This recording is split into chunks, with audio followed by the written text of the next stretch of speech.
Hey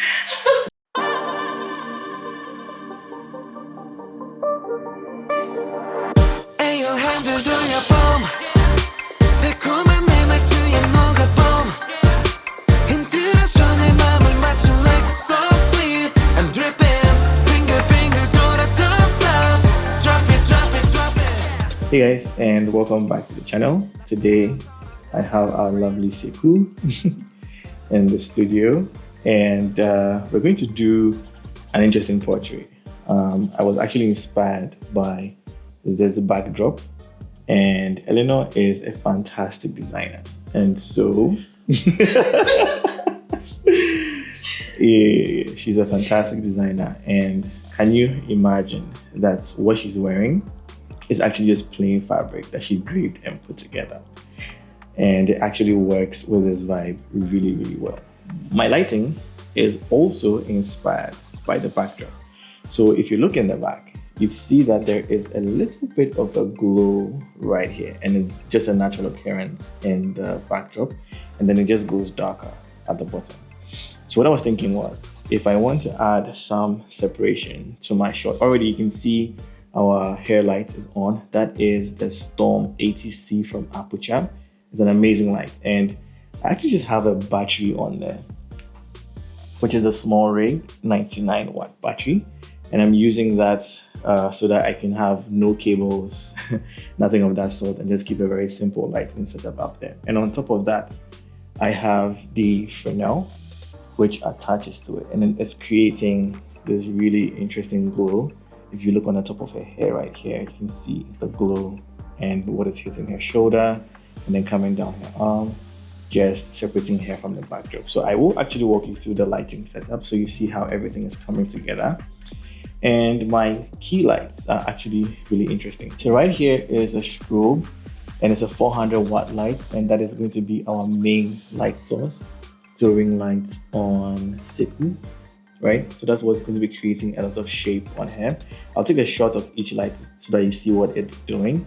And then we have this really big 60-inch softbox right here, and the light going through that is the Aputure 600C Pro 2, and that's a constant light.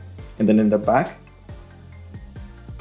we're also going to add a bit more of a glow to this backdrop, and for that I'm going to use the Amaran 300C for that. Again, I was saying that the lighting was inspired by the backdrop, so once I noticed this, I just thought if I threw a light on there, it's just going to accentuate it and make it more visible, creating a lot of interest in the shot. I'm using the Canon R1 for the shoot, and on there I have my 24-70 so that I can zoom in, zoom out, and then get different shots of our lovely model. So that's pretty much it. On there I have the Godox trigger, and that is mainly to trigger the flash, but I'm going to be balancing the flash with the LEDs. So let's just start shooting. Okay, so first things first, I do have some LED lights which are on in the space, and I don't want that to contaminate my scene. Right now my ISO is at 2500, my f-stop is 4.5, and my shutter is at 1/160. So if I take a picture of Seku right now, this is what we get. And then looking at it, we are able to see our backdrop.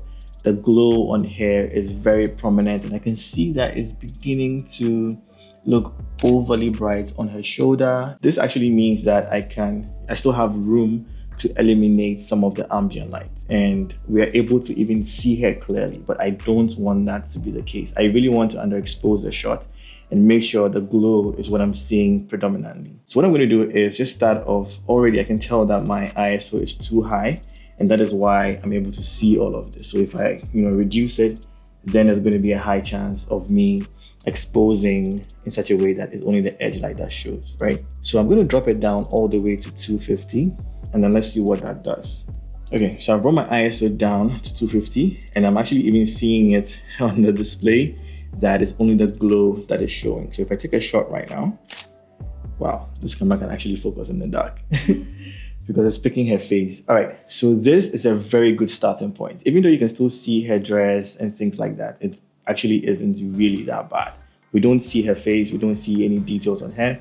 So it means that if we're going to be shaping her, we're going to be using the lights that we have to do that.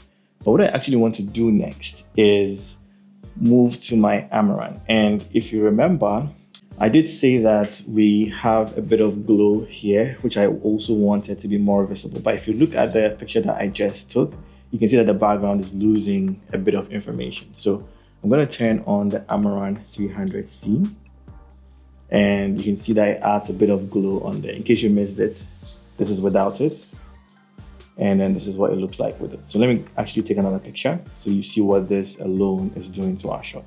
So taking a shot, you can already see the light separation that is happening in our frame, and this to me is more interesting.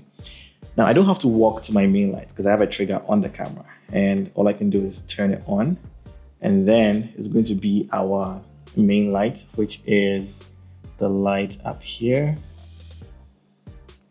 the light up there, the small one. That is what is going to be lighting here right now. Yeah, as you can see, we do have this deep contrast. We have this beautiful light on her face. You can see how she's popping off the background. It's looking really interesting. I honestly love the way it's coming together.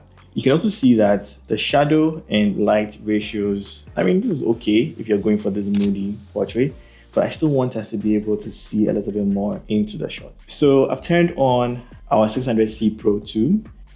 This is what we get. So this becomes a combination of the light in the back, the hair light, our main light in the small modifier, and then the fill in the 60-inch softbox. And as you can see, we've lifted up the shadow detail, and this is honestly looking really, really beautiful.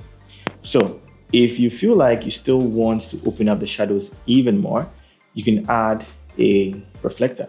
In this case, I'm going to be using a V flat, and I'm going to be using a white side, and that's going to bounce a little bit more light into our scene.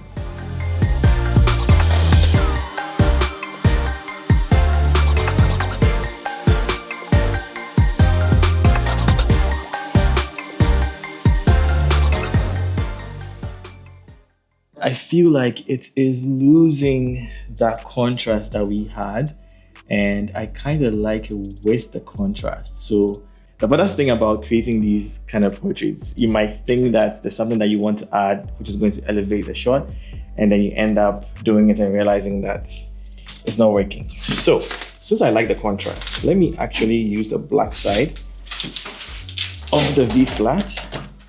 And then let's see if it makes it just a little bit too dark or if it actually enhances the contrast. I don't mind the way it's contrasty. It just adds more shape and makes her pop off a lot more. So I actually think I'm going to stick with this. And all we have to do now is work together to create an interesting portrait. Are you ready?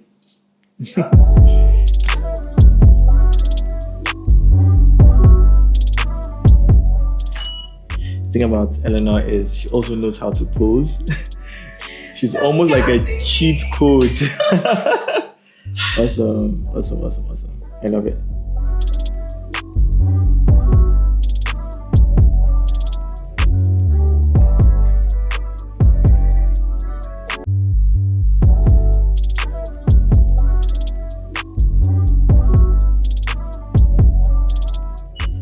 I love these wider shots too because it now adds more of the scene. Let me go even wider. And I'm actually just stepping back. Yeah, that's beautiful.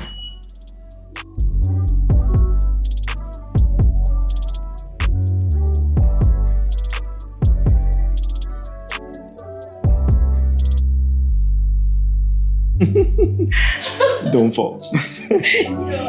So we've moved the lights around, and that's the thing about studio photography. Anytime you want to try something else, like a different movement, you always have to make sure that your light is matching and flattering the set. So right now you can see that she's leaning more toward her right, and that meant that she was going to be further away from our main light, which was over here earlier. But now, because of the way she's posing and positioning herself, I had to move that a little bit closer so that we have that contrast of light on her face, and then our fill light is just going to be evening out the shadow. I also had to push back the V flat a little bit just because she was really close and it was making the shadows really dark. So these are the kind of things that you need to pay attention to anytime your model changes.